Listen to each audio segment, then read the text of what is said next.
नहीं है तो उसे क्या करना चाहिए? तपस्या करनी चाहिए। तप के द्वारा भगवान को प्रसन्न करने का प्रयास करना चाहिए। अगर धन नहीं है तो, और अगर धन है तो धन के द्वारा देवताओं की आराधना करनी चाहिए।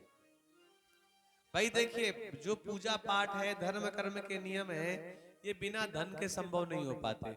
आप कितनी भी भक्ति क्यों ना हो, लेकिन अगर आपके पास धन नहीं है तो भैया पंडित जी भी पूजन कराने नहीं आएंगे। तो बिना धन के तो पूजन होता नहीं है। तो अगर धनवान है तो आप उस हिसाब से पूजन करें, लेकिन अगर धन नहीं है तो तप के माध्यम से, तपस्या के माध्यम से पूजन करें। ये शास्त्र कहता है, शिव पुराण कहता है। और बार बार श्रद्धा पूर्वक इस तरह के धर्म का अनुष्ठान करना भगवान शिव को प्रसन्न करना या शिव लोक को प्राप्त करने के जैसा है। देश, काल, पात्र, दान आदि के बारे में बताया गया कि सबसे अधिक महत्व का वो स्थान है। जैसे हमने अभी चर्चा की ना कि देवालय में पूजन करना चाहिए, शिवालय में पूजन करना चाहिए, नदी के किनारे पूजन करना चाहिए, मंदिर में पूजन करना चाहिए, मठ में पूजन करना चाहिए। यहाँ पूजन का बहुत बड़ा लाभ है। समुद्र के किनारे अगर पूजन किया जाता है तो बहुत बड़ा लाभ मिलता है। लेकिन एक बात और कह दी गई कि भैया मन जहां लगे वहां प्रमुख रूप से पूजन करना चाहिए। ये तो नियम पूजन के हैं कि यहाँ पूजन करेंगे तो ये लाभ होगा, यहाँ पूजन से ये लाभ होगा। लेकिन सबसे बड़ी बात कह दी गई क्या? कि जहां पे भैया मन लगे वहां पे हमें पूजन करना चाहिए। जन्मचे चा वृत्तान्ते चा सूररागोपहम विदु महताम संग कालस्य कोटिकर ग्रहणम विदु।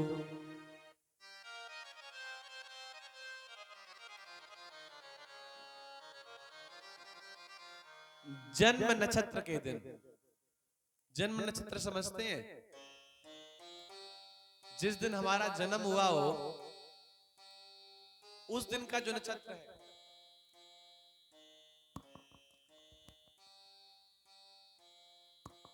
जन्म नक्षत्र। हम लोग जैसे जन्मदिन मनाते हैं ना, अंग्रेजी भाषा में उसे बर्थडे बोलते हैं और हिंदी भाषा में जन्म दिवस मनाते हैं, कहीं कहीं सालगिरह भी कहते हैं। तो जन्म दिवस कब मनाना चाहिए? जिस दिन हमारा जन्म हुआ हो।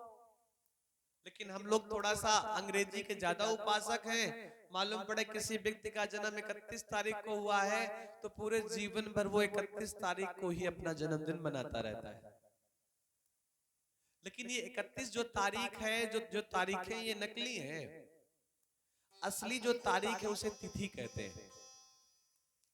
जन्म दिवस के दिन अगर भूखे को अन्न खिलाया जाए, प्यासे को पानी पिलाया जाए तो भी लाभ मिलता है, बहुत बड़ा लाभ मिलता है। लेकिन आप जन्म दिवस के दिन करेंगे तब लाभ मिलेगा ना, ऐसे थोड़ी ना लाभ मिलेगा।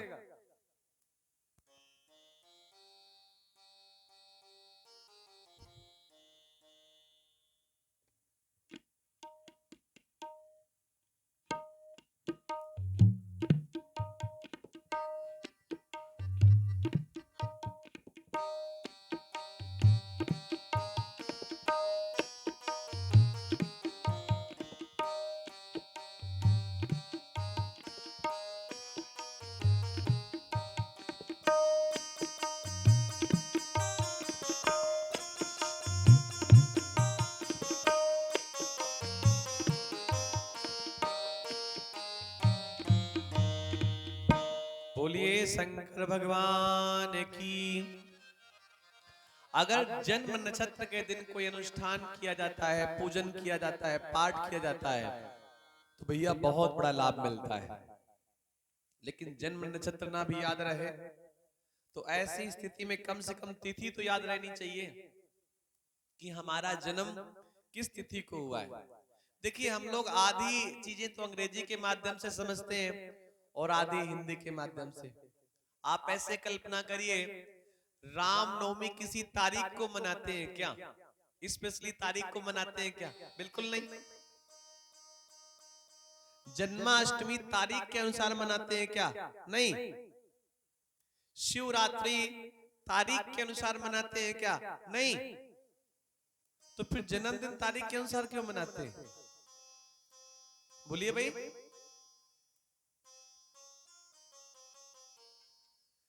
जन्म, ये जो अंग्रेजी कैलेंडर है बड़ा नकली कैलेंडर है। पूछो कैसे? अब मालूम पड़े किसी का जन्म 29 फरवरी को हो जाए तो 4 साल 29 फरवरी आएगी नहीं।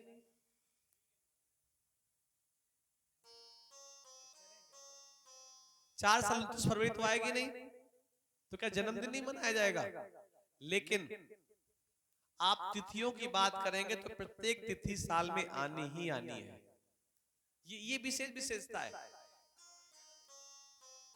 अपनी जो संस्कृति है वो तिथियों के अनुसार चलती है।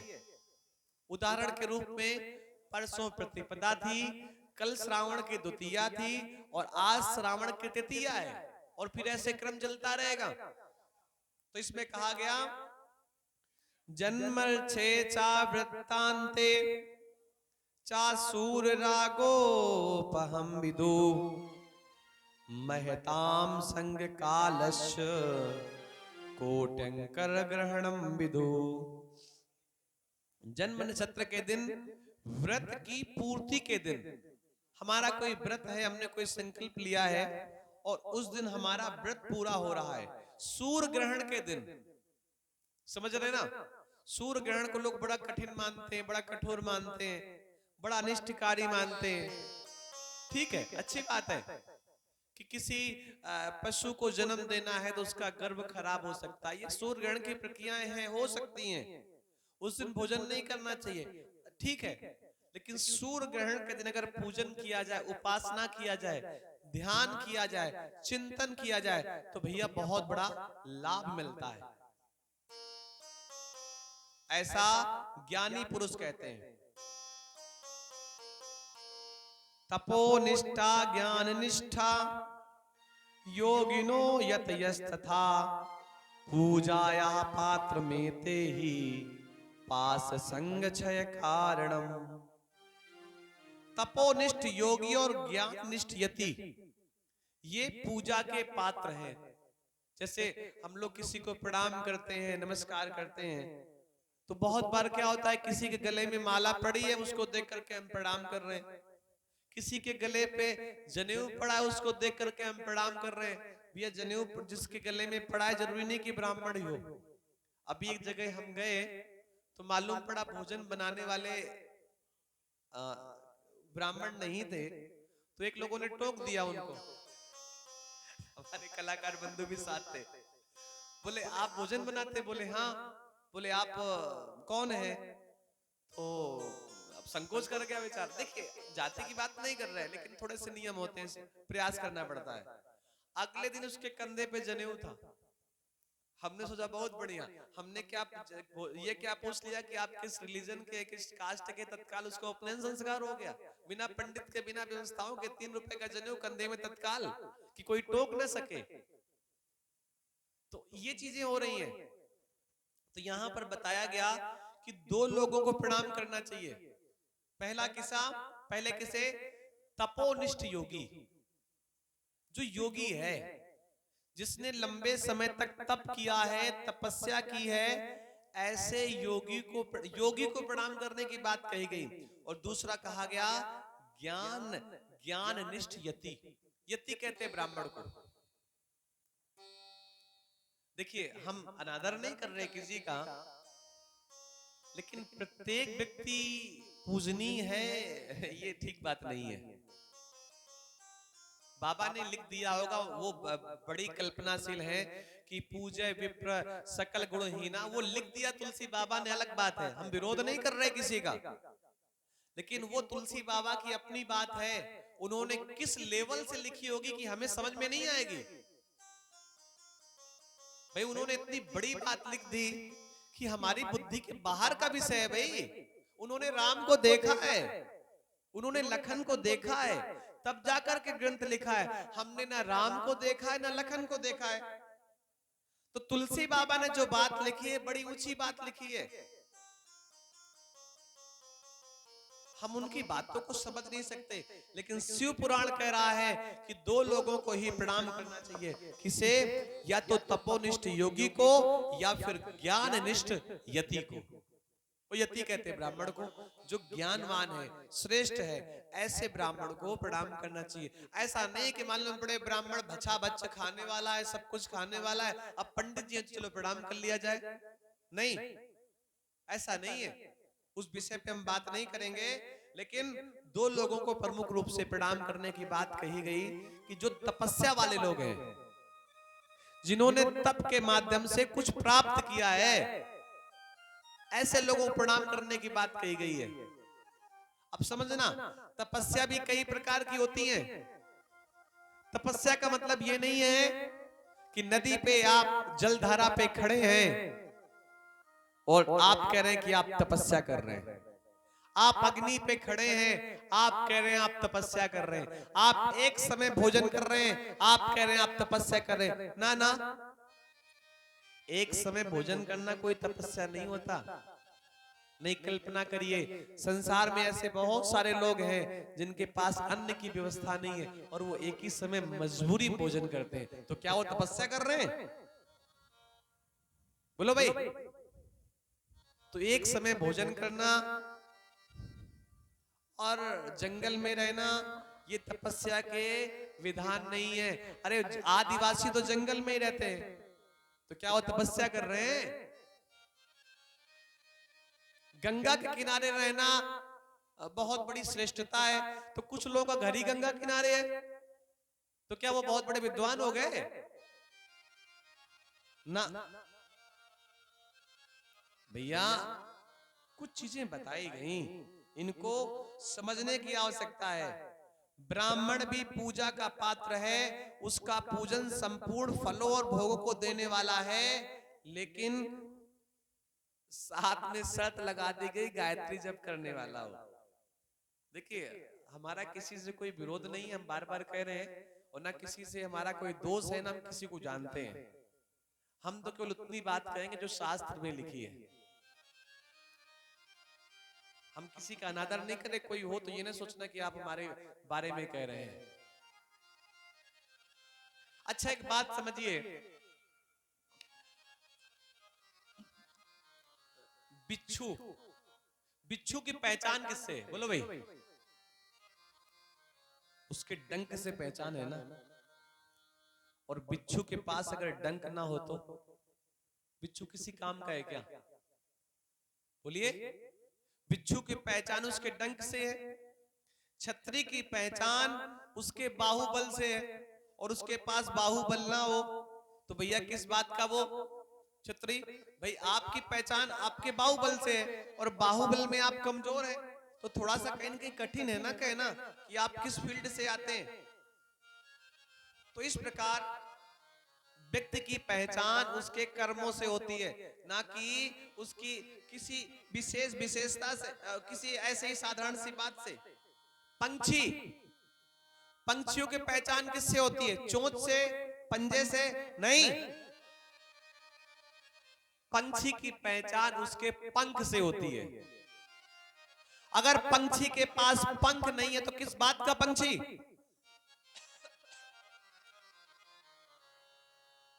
धेनु, धेनु कहते हैं गाय को, और गाय की पहचान उसके दुग्ध से है, उसके दही से है, उसके मट्ठे से है, उसके घी से है।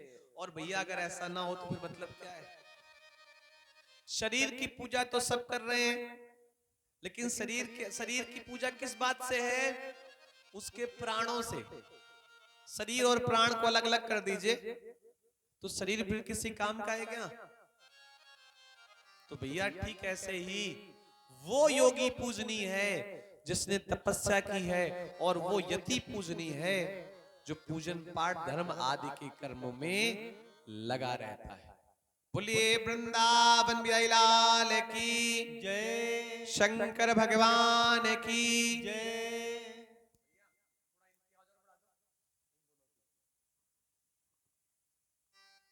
छोटे से गीत का हम लोग सारा लेते हैं, फिर आगे बढ़ते हैं। और सब लोग भजन गाए भी। और ये बड़ा मार्मिक भजन है जो हमने अभी कथा सुनाई, उसी से संबंधित है।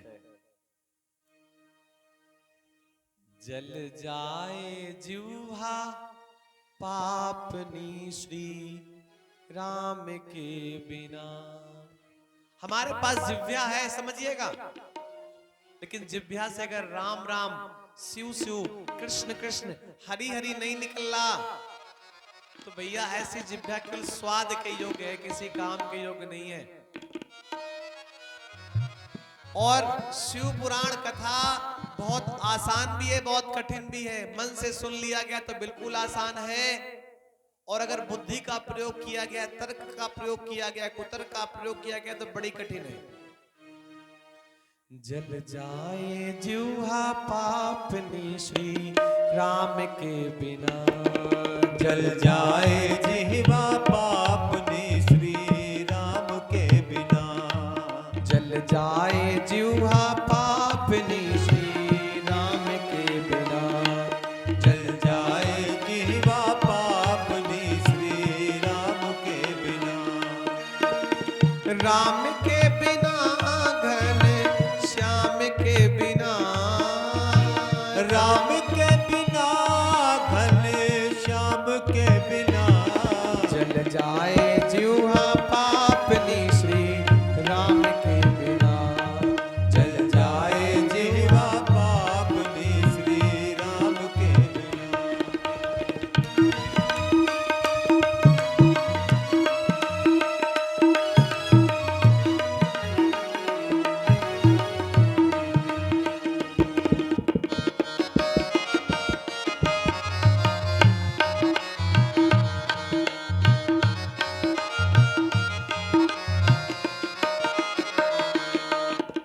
पंछी पंख बिना, पंछी पंख बिना, हस्ती दंत बिना, धेनु क्षीर बिना। पंछी पंख बिना, हस्ती दंत बिन, धेनु क्षीर बिना। विप्र ज्ञान बिन, क्षत्रि आन बिना, घर संतान बिना।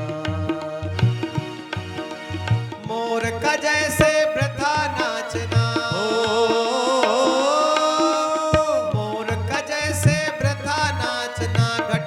श्याम बिना। मोर का जैसे वृथा नाचना, घट घन श्याम बिना। जल जाए जिह्वा पापनी श्री राम के बिना। जल जाए जिह्वा पापनी श्री राम के बिना।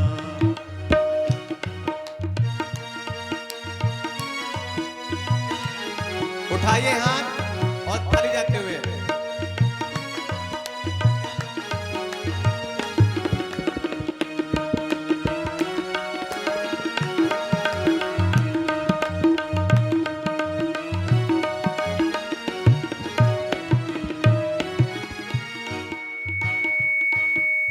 बिच्छू डंक बिना, बिच्छू डंक बिना, मठ महंत बिना, ऋतु बसंत बिना।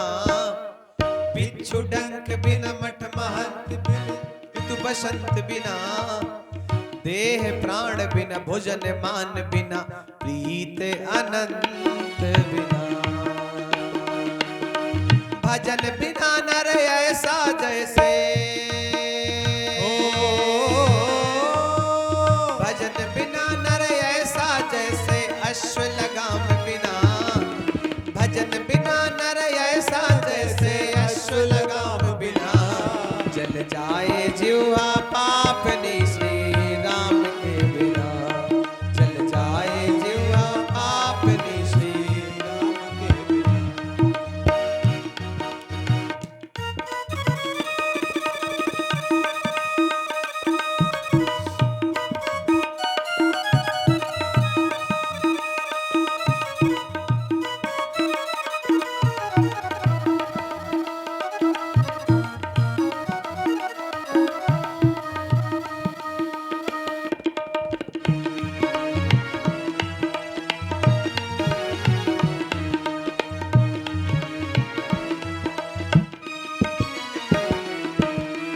योग ध्यान बिना, योगी ध्यान बिना भोगी काम बिना गायन राग बिना योगी ध्यान बिन भोग काम बिन गायन राग बिना राजा रूप बिना दिवस धूप बिना खेत किसान बिना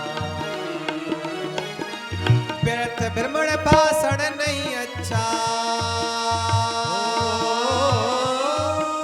व्यर्थ भ्रमण भाषण नहीं अच्छा सच्चे काम बिना व्यर्थ भ्रमण भाषण नहीं अच्छा सच्चे काम बिना जल जाए जीवा पापनी श्री राम के बिना जल जाए जीवा पापनी श्री राम के बिना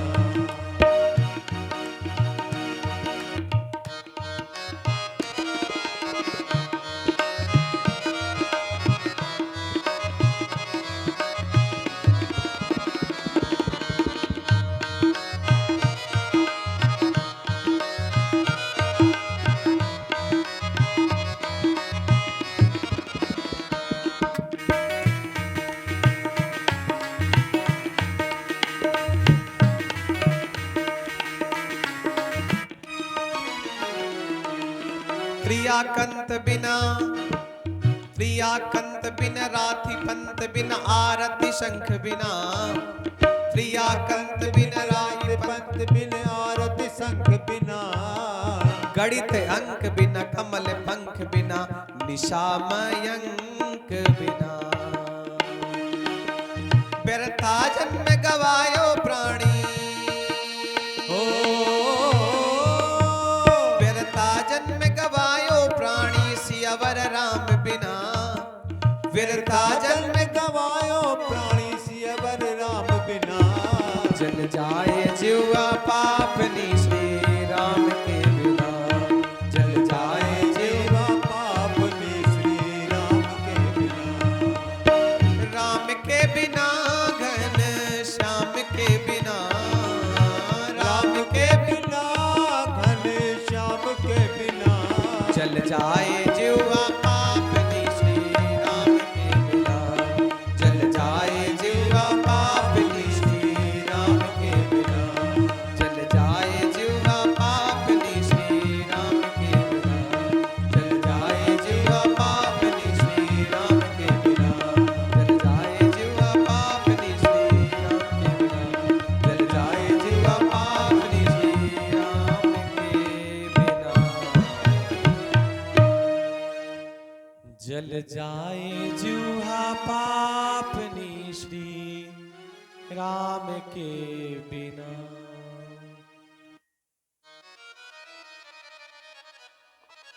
जन्म नक्षत्र के दिन अगर हम शिव का पूजन करते हैं तो भैया इससे बड़े पुण्य की बात कोई नहीं हो सकती और बड़ी श्रेष्ठ ही बात है। और प्रत्येक दिन के पूजन के नियम अलग अलग बताए गए। यहां दान की महत्वता शिव पुराण में बताई गई कि दान देने से कितना बड़ा लाभ मिलता है। बहुत बड़ा पुण्य होता है दान देने से। लेकिन उस पुण्य का लाभ तभी मिलता है जब योग्य व्यक्ति को दान दिया जाए। अब यहां भी प्रश्न उठ जाता है कि ये कैसे मालूम पड़ेगा योग्य है कि अयोग्य है। अरे भाई, सफेद पशु को देख करके आपने रोटी खिला दी तो गाय ही नहीं होगा, वो बैल भी हो सकता है। लेकिन इसका मतलब ये नहीं कि मैं पशु की अवहेलना कर रहा हूं, आलोचना कर रहा हूं, नंदी की आलोचना कर रहा हूं। नहीं, गाय को रोटी खिलाने का जो महत्व है वो गाय को ही रोटी खिलाने से मिलेगा, और नंदी को रोटी खिलाने से जो महत्व है वो नंदी को रोटी खिलाने से मिलेगा। सुबह की रोटी बकरी या भैंस को खिलाने से कोई महत्व नहीं मिलेगा।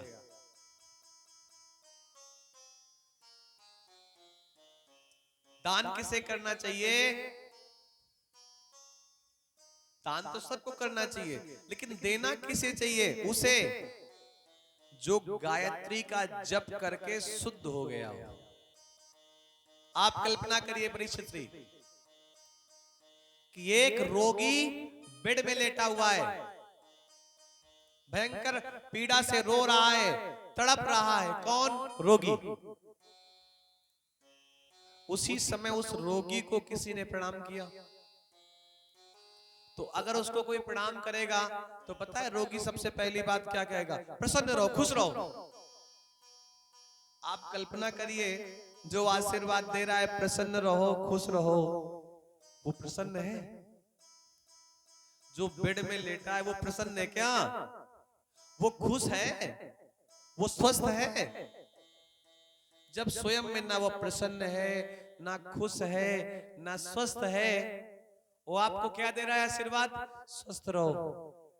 क्या उसके आशीर्वाद का कोई लाभ मिलने वाला है? देखिए, हम बार बार बताते भी रहेंगे, हम मना नहीं कर रहे किसी काम को करने के लिए, लेकिन ऐसे लोगों को क्या प्रणाम करेंगे आप? उनसे क्या लाभ होने वाला है? स्वयं का तो रोग जाता नहीं है। अभी आपको अगर दांत का दर्द हो और किसी के पास चले जाओ तो तत्काल दांत के दर्द का इलाज बता देगा कि ये कर लो, दांत का दर्द क्या हो जाएगा? दूर हो जाएगा। अच्छा, एक बात और बताएं, ये वो व्यक्ति इलाज जरूर बताएगा जिसके एक भी दांत नहीं होंगे, अपने सारे दांत उखड़वा के आया होगा, लेकिन तुमको बताएगा कि ये करने से दांत ठीक हो जाएगा। मैं केवल यहाँ पर कथा के प्रसंग में ये बात कह रहा हूं कि जो व्यक्ति स्वयं रोग से तड़प रहा है, रो रहा है, पीड़ा से करा रहा है, वो अगर आशीर्वाद देगा खुश रहो, प्रसन्न रहो, तो क्या देगा? कोई फायदा नहीं है। इसीलिए कहा गया कि भैया प्रणाम भी उसे करना चाहिए, किसे? जो योगी हो, जो यति हो, और दान भी उसी को देना चाहिए जो गायत्री का जप करने वाला हो। रविवार के दिन ब्राह्मणों को दशांग अन्न देने वाला मनुष्य दूसरे जन्म में 10 वर्षों तक निरोग रहता है। अगर ब्राह्मण को धन देना है तो कब देना चाहिए? प्रयास करना चाहिए रविवार को। क्या क्या दान में दे सकते हैं? चंदन, वस्त्र, गंध, घी, मालपुआ, सुंदर भोजन, छहो रस व्यंजन, दक्षिणा, तांबुल, ये दान में देना चाहिए। और इन सब दानों के साथ एक बहुत बड़ा दान लिखा है, पता है? बड़ा कठिन है। नमस्कार, प्रणाम करना।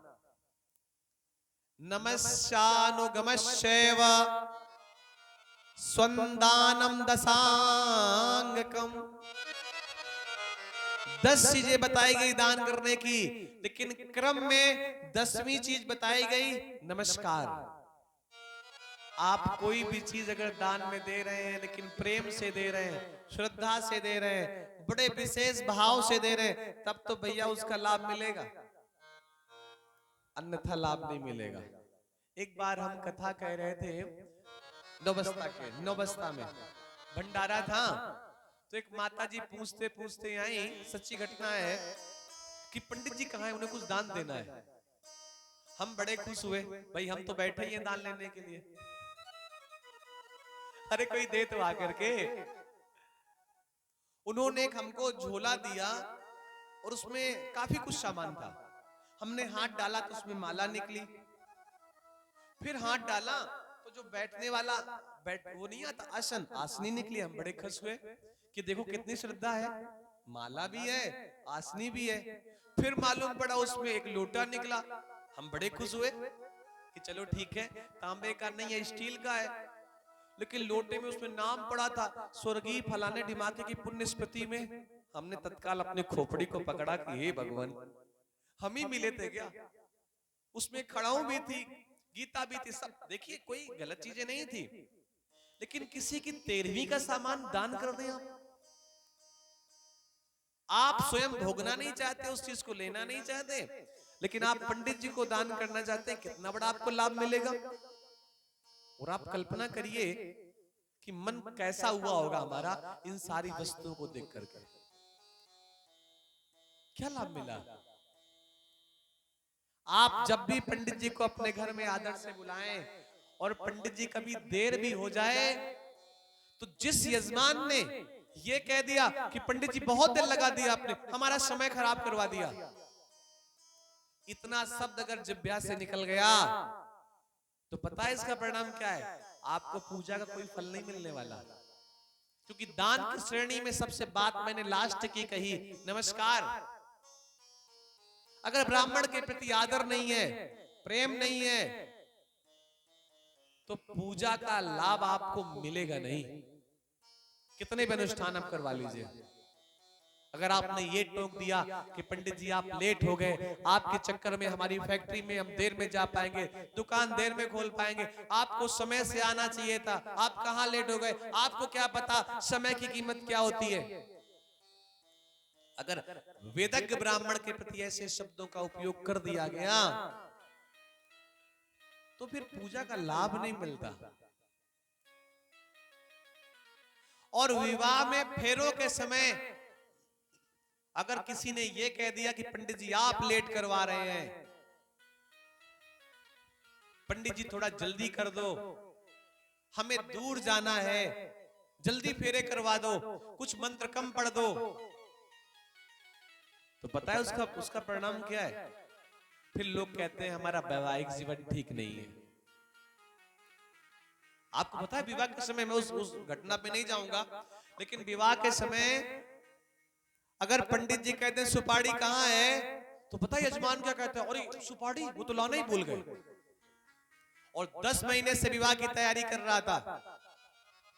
विवाह की तैयारी व्यक्ति 10 महीने से करता है, सालों से करता है, लेकिन पंडित जी विवाह के समय कहते हैं लौंग दे दो, पान दे दो, सुपारी दे दो, रोली दे दो, मोली ले दो, लाना भूल गए।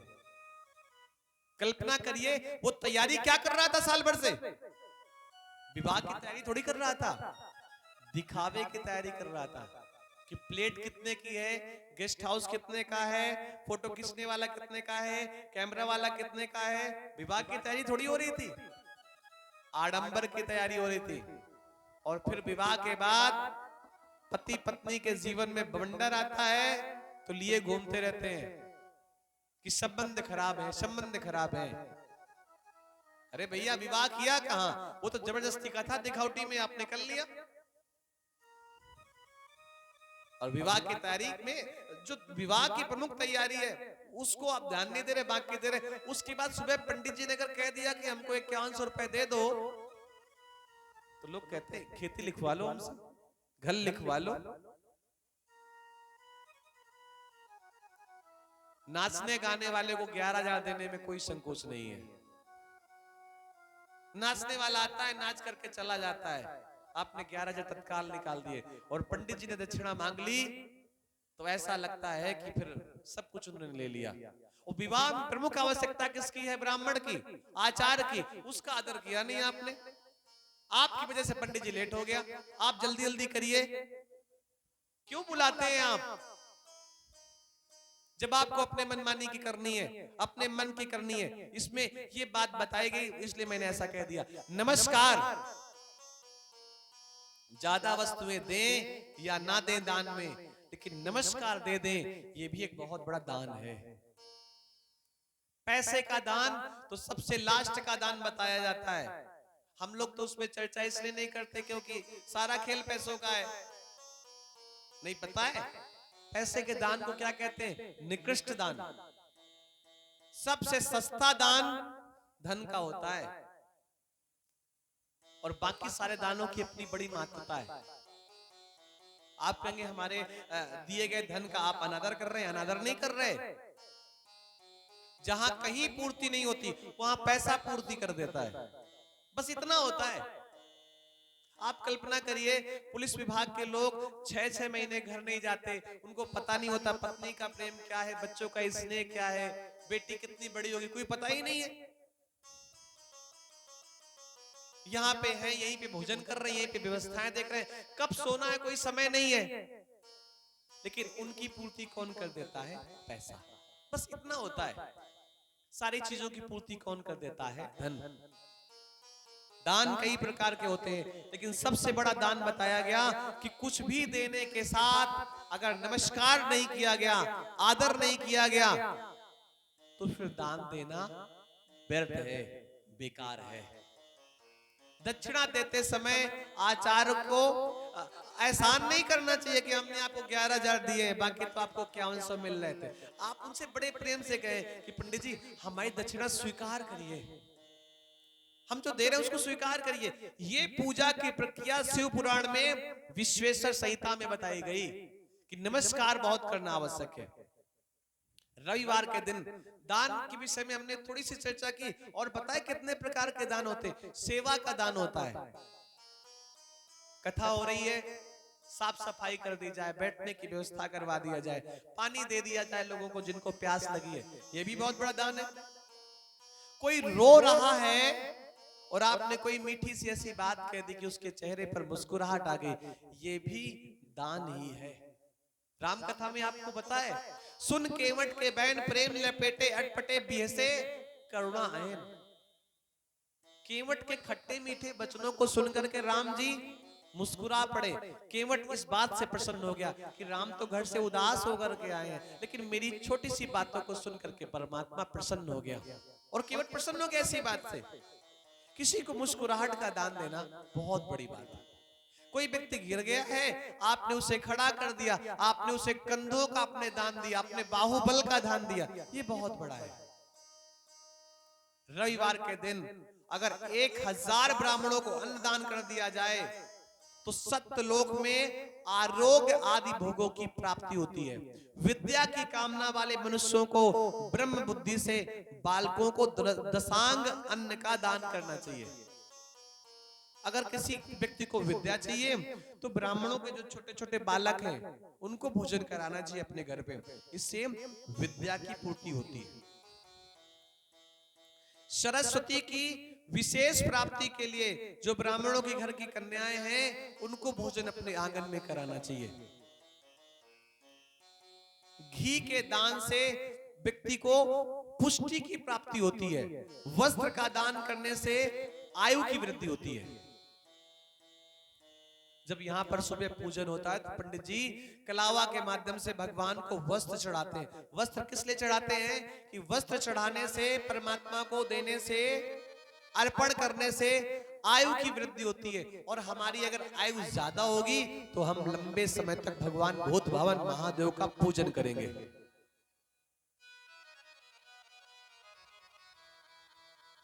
गुड़ का दान करने से, अगर आप किसी को गुड़ का दान करते हैं, किसी को भी, तो भोजन की प्राप्ति होती है। कैसे भोजन की प्राप्ति होती है? मधुर भोजन की प्राप्ति होती है। कुछ माताएं ऐसी होती हैं, कुछ भी बना दे, बड़ा मीठा लगता है खाने में, बड़ा स्वादिष्ट लगता है, बड़ा मधुर लगता है। पता है क्यों? उन्होंने पिछले जन्म में गुड़ का दान कर रखा है और उसका प्रभाव यह है कि उनके हाथ से जो कुछ बन जाता है वो बड़ा मधुर लगता है। अगर व्यक्ति को आजीवन भोग चाहिए, भोग कहते हैं सुख को, आनंद को भोग नहीं कहते, भोग कहते हैं सुख को, तो पता है क्या करना चाहिए? कन्यादान का लाभ लेना चाहिए। जो लोग कन्यादान का लाभ लेते हैं उन्हें पूरे जीवन सुख की प्राप्ति होती है, भोगों की प्राप्ति होती है। और अपने पास कन्या ना हो तो भैया अपने आस पड़ोस की जो कन्याएं हैं उनका कन्यादान करना चाहिए और ऐसे लाभ को प्राप्त करना चाहिए। कटहल, आम, कैत आदि वृक्षों के फल, केला आदि औषधियों के फल, और ये सब जो लोग दान करते हैं उनको शिवलोक की प्राप्ति होती है। शिव उन्हें अपने निकट बैठालते हैं। विद्वान पुरुष को चाहिए कि जिन वस्तुओं से श्रवण आदि इंद्रियों की तृप्ति होती है उनका सदा सदा दान करते रहना चाहिए। तपस्या और दान दो चीजें प्रमुख रूप से बताई गई। ये दो कर्म मनुष्य को सदा करना चाहिए। तपश्चर्या च दानम च कर्तव्यम उभयम सदा प्रतिश्रयं पदा तस्यं सुवर्णम गुण शोभिता। तपस्या और दान, ये दो कर्म मनुष्य को सदा करते रहना चाहिए और ऐसे ग्रह का दान करना चाहिए जो अपने वर्ण और गुण से सुशोभित हो। बुद्धिमान पुरुष को देवताओं की तृप्ति के लिए कुछ न कुछ देते रहना चाहिए। ये शिव पुराण की कथा में ऐसा बताया गया। शिव की पूजा के लिए बताया गया क्या? षोडशे रूपचारेषु कुर्यात् फल सिद्धये पुष्पेण प्रोक्षणम कुर्यात् अभिषेकम समन्त्रकः। भगवान शिव का पूजन अगर पुष्प से किया जाए, और कौन से पुष्प से? कमल के पुष्प से, तो तत्काल भगवान महादेव फल देने वाले होते हैं। कमल का पुष्प अगर उपलब्ध ना हो तो कमल बीज से पूजन कर सकते हैं। अगर कमल बीज उपलब्ध ना हो तो मखाने से पूजन कर सकते हैं, क्योंकि जो मखाना होता है वो कमल से ही उसकी उत्पत्ति होती है। नैवेद्य, नैवेद्य का मतलब घर में बनाया जाने वाला पदार्थ, जैसे हलवा हो गया, चना हो गया, ये कितनी मात्रा में ले जाना चाहिए?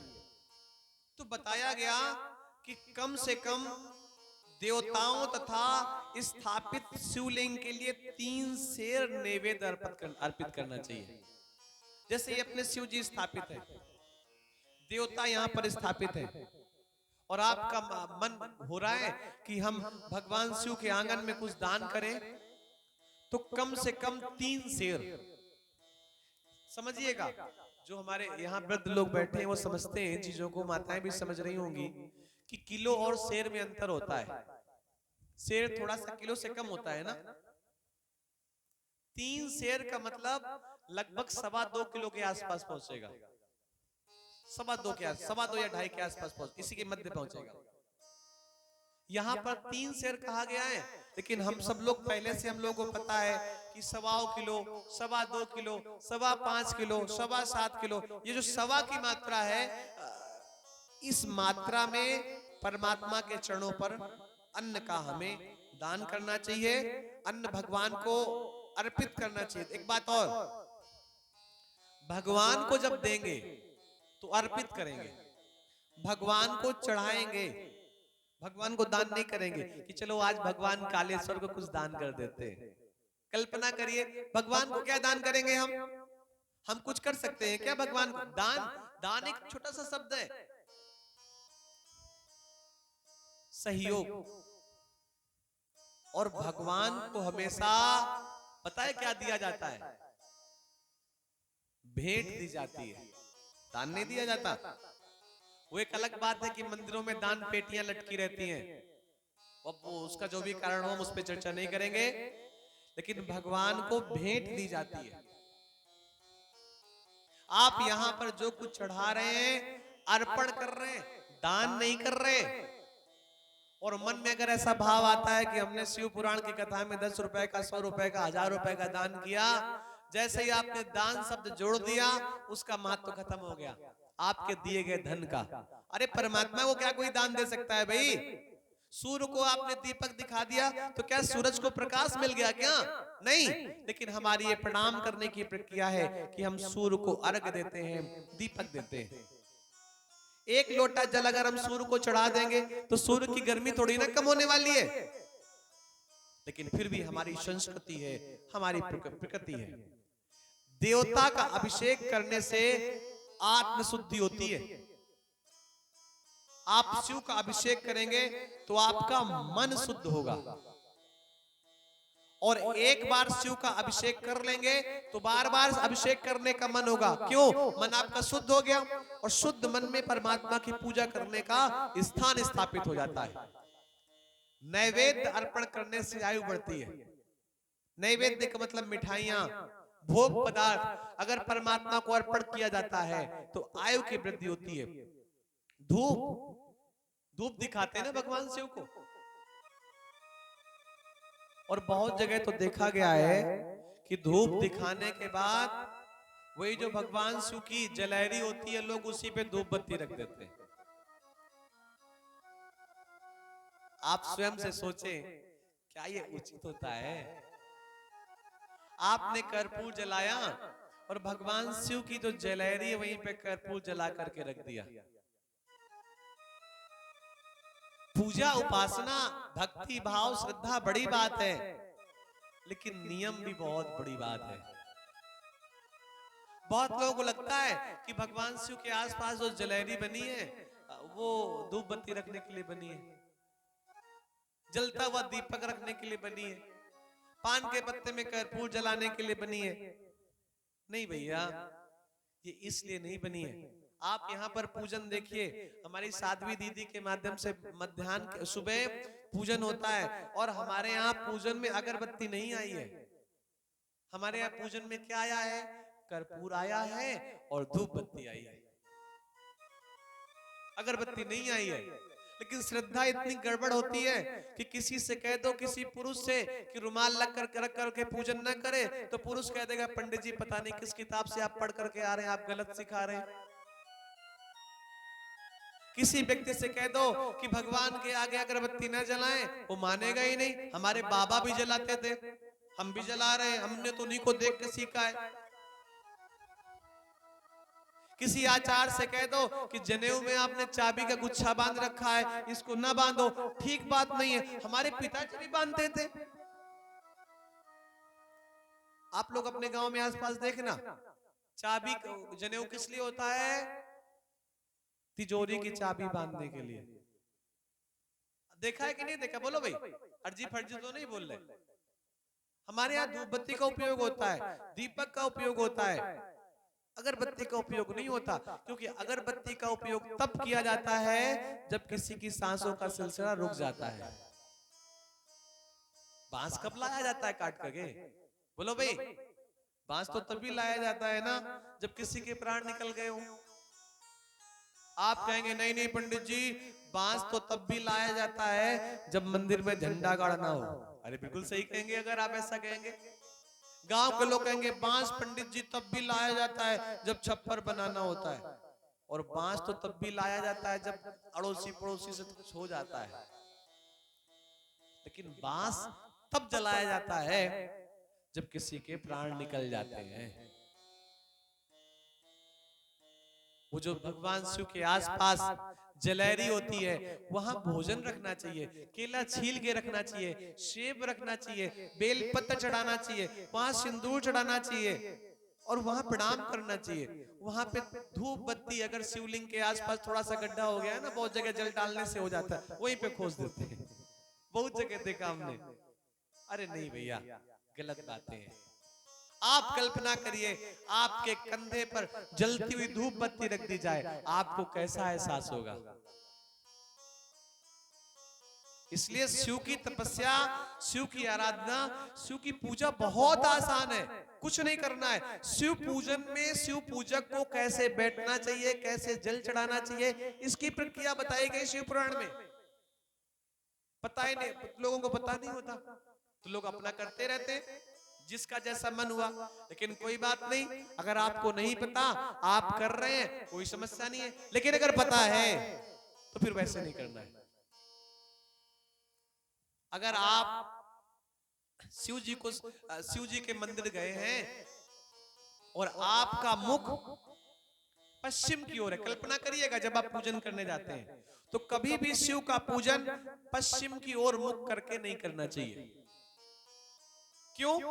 क्योंकि जो शिवलिंग बना होता है, इस शिवलिंग में भगवान शिव की आंखें या शिव का मुख पूरब की ओर होता है, और भगवान के सामने खड़े हो जाएंगे क्या? बोलो, नहीं खड़े होंगे ना। तो भगवान को कभी भी पश्चिम की ओर मुख करके पूजन नहीं करना चाहिए। लेकिन एक नियम बताया गया कि पूजन के समय हमेशा मुख कहाँ हो? पूरब की ओर। तो अगर भगवान शिवलिंग को आप पूजन कैसे करेंगे? पूरब की ओर मुख करके। तो भगवान की पीठ के पीछे खड़े हो जाएंगे। पीठ पे भी खड़े होकर पूजन किया जाता है क्या? नहीं, उधर भी नहीं खड़े होकर के पूजन करना चाहिए। जिधर जल गिर रहा है उधर भी खड़े होकर के, यानी कि दक्षिण को तो कभी पूजन करते ही नहीं बैठ करके, कभी नहीं करना चाहिए। शिव का पूजन हमेशा उत्तर विमुख होकर के करना चाहिए। जब आप उत्तर की ओर मुख करके बैठेंगे तो पीठ आपकी दक्षिण की ओर होगी, ऐसा शिव पुराण में लिखा है। ऐसे शिव का पूजन करना चाहिए। बेल पत्र चढ़ाने की प्रक्रिया बताई गई है कि बेल पत्र भगवान को कैसे चढ़ाना चाहिए। सारे पुष्प सीधे चढ़ाए जाते हैं, ऊपर को मुख, ऊपर को मुख, लेकिन भगवान शिव को बेल पत्र हमेशा नीचे करके चढ़ाया जाता है। पूरा महीना सावन का पड़ा हुआ है, आप लोग करें, प्रयास करें। कितनी उंगलियों से बेल पत्र को पकड़ा जाएगा। जब आप हवन करते हैं तो आपकी उंगलियां ऐसे होती हैं, 3 उंगलियां होती हैं, अनामिका और मध्यमा, और उसको अंगूठे से जोड़ करके आप हवन करते हैं। ठीक उसी प्रकार 3 उंगलियों से बेल पत्र चढ़ाया जाता है। जब आप हवन हुआ करते हैं तो अंगूठा ऊपर होता है, लेकिन बेल पत्र चढ़ाते हैं तो अंगूठा नीचे होता है। गौमुख, गाय के मुख को बना करके ऐसे बेलपत्र चढ़ाना चाहिए। बेलपत्र जब हम डंडी से तोड़े, डाल से तोड़े, तो जैसे बेलपत्र तोड़ेंगे उसमें ऊपर में थोड़ी सी गांठ बनी रहती है। भगवान शिव को बेलपत्र चढ़ाते समय उस गांठ को भी हमें प्रयास करना चाहिए, अलग कर देना चाहिए। गांठ सहित भगवान को बेलपत्र नहीं चढ़ाना चाहिए, भगवान को बेलपत्र उल्टा चढ़ाना चाहिए। बेलपत्र में 3 पत्तियां होती हैं, ठीक है ना, ऐसे 3 पत्तियां होती हैं, ऐसे उल्टा सीधा नहीं फेंकना चाहिए। कथा में तो ऐसा आता है कि बहुत लोगों ने ऐसे ही फेंक दिया तो भगवान प्रसन्न हो गए, लेकिन शिव मंदिर के निकट है तो बेल पत्र की 3 पत्तियां उत्तर के मुख की ओर हो और ऐसे पकड़ रखा हो आपने, और फिर भगवान शिव को नमः शिवाय, शिवाय नमः, ओम नमः शिवाय, श्री शिवाय श्री शिवाय नमस्तुभ्यम, ऐसे मंत्र का जप करके भगवान को बेलपत्र चढ़ाना चाहिए। वैसे तो भगवान को ताजा बेलपत्र चढ़ना चाहिए, लेकिन किसी कारण से ताजा बेलपत्र उपलब्ध नहीं है और मंदिर पे बेलपत्र चढ़ा हुआ है उसी, और वो अगर शिव जी के ऊपर से नीचे सरक करके गिर गया है, उसको आप उठा लें, जल से धुल लें, फिर चढ़ा दें, तो भी भगवान महादेव प्रसन्न हो जाते हैं। गंध, गंध को चढ़ाने से पुण्य की प्राप्ति होती है। नैवेद्य अर्पण करने से आयु बढ़ती है और धूप दिखाने से धन की प्राप्ति होती है। इसलिए भगवान को धूप अवश्य दिखानी चाहिए। और अगर आपको और श्रेष्ठ धूप दिखानी है तो अपने घर में अगर गाय होती है तो गाय का गोबर जब सूख जाए तो उसको धीरे से जला करके उसकी भी धूप आप भगवान महादेव को दिखा देते हैं, दिखा सकते हैं। तांबुल, तांबुल कहते हैं पान, सुपारी, लौंग, इलायची, इनको चढ़ाने से भोगों की उपलब्ध होती है। इसलिए स्नान आदि 6 उपचारों को, ये खोड़स उपचार की पूजा बताई गई, 6 इस प्रकार 6 उपचारों से भगवान शिव का व्यक्ति को पूजन करना चाहिए। और केवल इतना ही नहीं, नमस्कारो जपस्यैव सर्वाभीष्ट प्रदाबुभो पूजान्ते चा सदा कार्यो भोग मोक्षार्थिभिर्नरो। नमस्कार और जप ये दोनों संपूर्ण अभीष्ट फल को देने वाले हैं। अगर भगवान शिव को आपने प्रणाम कर लिया, नमस्कार कर लिया, या भगवान शिव के निकट बैठ करके उनके मंत्र का जप कर लिया, या उनके निकट बैठ करके आप कथा सुन लें, तो भैया ये आपको अभीष्ट फल देने वाले हैं, ऐसा बताया गया। भगवान की शिव की पूजा, विश्वेश्वर संहिता में भगवान के शिव की पूजा कैसे की जाए इस बात को बार बार बताया गया है। बार बार, एक बार नहीं कई बार बताया गया है। बोलिए शंकर भगवान की जय। हम सुंदर से गीतों का भी आनंद लेते रहेंगे और कथा का भी आनंद लेते रहेंगे। सुंदर सा एक गीत है,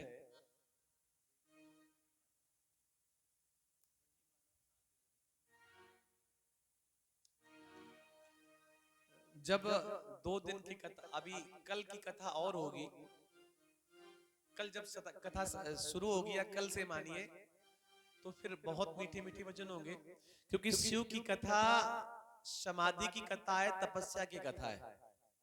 तो इसलिए हम आपके मन को भी देखेंगे, इसमें कोई शक नहीं है, लेकिन आपके मन से ज्यादा जरूरी है ग्रंथ को देखना।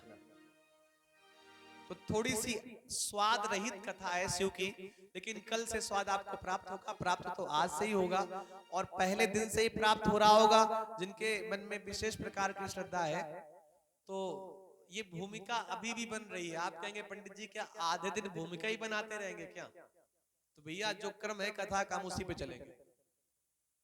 संत हुए हैं पूज्य पथिक जी महाराज, और उन्होंने उन मानवों के लिए कहा कि शांति किसे मिल रही है। बड़े इसमें प्रेम से गाया गया, आप लोग भी गाएं। वही मानव, वही मानव शांति जग में पा रहे हैं। वही मानव शांति जग में पा रहे हैं, जो सतत गुरु ज्ञान को अपना रहे हैं। जो सतत गुरु ज्ञान को अपना रहे हैं, वही मानव शांति जग में पा रहे हैं। वही मानव शांति जग में पा रहे हैं।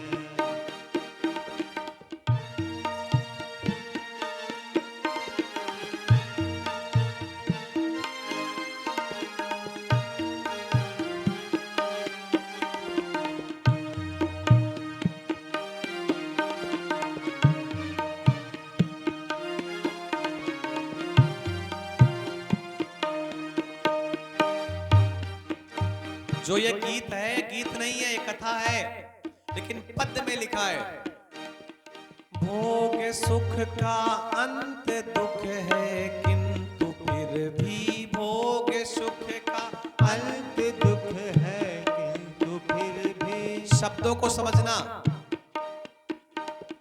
भोग सुख का अंत दुख है, किंतु फिर भी भोग का दुख है, किंतु फिर जिसे देखो उधर ही ललचा रहे हैं।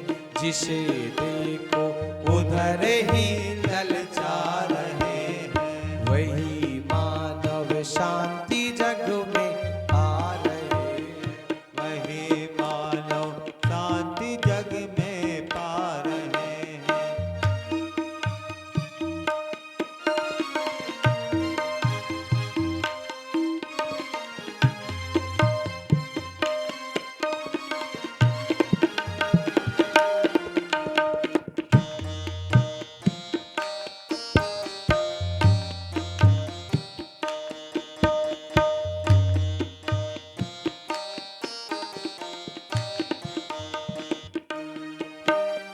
देखते न वियोग को संयोग में जो, देखते नव योग को संयोग में जो, देखते न वियोग को संयोग में जो, देखते नव योग को संयोग में जो, कभी रोएंगे अभी जो गा रहे हैं, कभी रोएंगे अभी जो गा रहे हैं। वही मानव शांति जग में पा रहे हैं। वही मानव शांति जग में पा रहे हैं।